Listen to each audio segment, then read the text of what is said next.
Hi, it's Ahmed, coming to you from Silicon Valley. Of course, I have AI on my mind, as does the rest of the world now. But you know what? I have a little bit more than AI on my mind. The other thing on my mind today is leadership.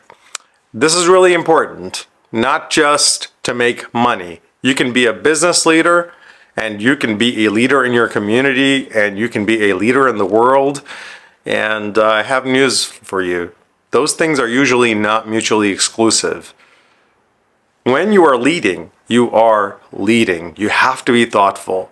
And one of the things that I still bring to the table is this life experience, the diversity of thoughts, opinions that I can distill in my head and figure out, what does reality look like now that AI is here? Now that all of these changes are happening, what does reality look like? Oftentimes, we are prone to be very tunnel visioned. And one of the things that I've seen in the greatest leaders, folks that many of you know now, they're not tunnel visioned. They have vision. Like we often say, oh, so-and-so has vision. What does that mean?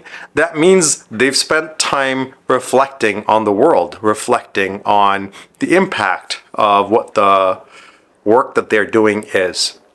So today's message for my fellow leaders in AI and beyond, because if you're a leader, you're a leader, is to be thoughtful. So you look at clickbait. What is clickbait? Now, I'm going to admit I made a lot of money in marketing using artificial intelligence. Not the current sentient ex machina version of artificial intelligence, but something more basic, more primitive, you might say, but still extremely effective. But if you look at that, we can now examine what's it done to the world. Yes, you can complain about it, be emotional. That's okay. But really look at what has it done to the world. What has it accentuated? Oftentimes, we might want news articles that are informative, but clickbait wins. Why does clickbait win? Clickbait wins because it gets attention. And attention is all you need. For the geekiest among us, you get the joke. You're welcome. But really, be conscious of what you're building. Be conscious of what could happen 2 or 3 steps ahead. Sometimes we optimize for the short term, and in doing so, we get unintended consequences for the long term. For me, at least, that is something I regret, being short-term focused. And I didn't have to ask anybody else. I could just reflect internally and go, what do I really regret? I regret being short-term focused. As a leader, look a little bit further. We often overestimate what we can do in a year and grossly underestimate what we can do in a decade. So the things that you're doing today, I know today's bills are top of mind, but if you're able to get past today, oh, all of these new AI things came out and this happened and that happened. This is always the case. The world's always moving forward. Things are changing. It's a dynamic place. But if you look back, you start to see patterns. You start to see patterns of human behavior. You start to see lessons from history. And some of the best leaders that you will meet, people you will read books about, were people who actually took the time to think, to create their vision, not just from sci-fi movies, but to really dig deeper. Some of the most impactful people I know are not just economists, they're not just stockbrokers, they're not just programmers. They're like philosophers on wheels.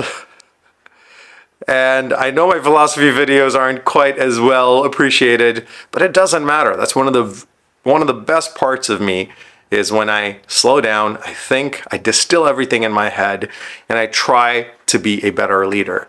So my recommendation to all of my fellow leaders, think about where we are today. Think about what's happened with little optimizations. Not superhuman AI, but even things like systems, like apps that just vie for our attention ultimately to get ad revenue. Not saying there's anything morally wrong with it. There isn't. But even the best intentioned technology, when not thought through properly, when the underlying social constructs are not thought through properly, can result in unintended impacts on the world.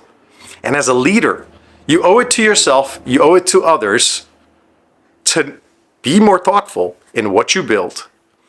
And no, I personally don't think that means don't build. That's a very obvious thing that you might want to do. It can look scary, but if you play through the pain, if you think through it, you may actually be able to build something different.